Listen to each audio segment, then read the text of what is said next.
उत्तर प्रदेश से पब्लिक न आने के कारण आज महाराष्ट्र की हालत ख़राब है।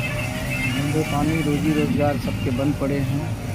आप लोग देखिए ज़रा कैसी हाल है यहाँ। सुबह का 10 बज रहा है, पब्लिक ही नहीं है रोड पे। ये सुबह का 10 का टाइम, जबकि यहाँ इतनी टाइम गर्दी लगी रहती है।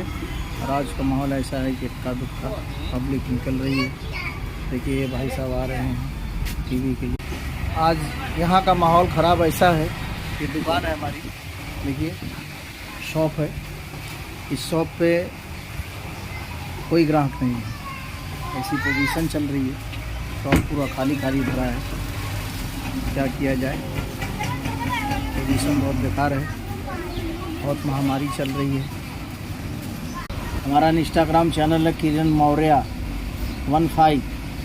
आप डालेंगे इंस्टाग्राम आएगा और प्लीज़ उसके फॉलो करें, लाइक सब्सक्राइब करें।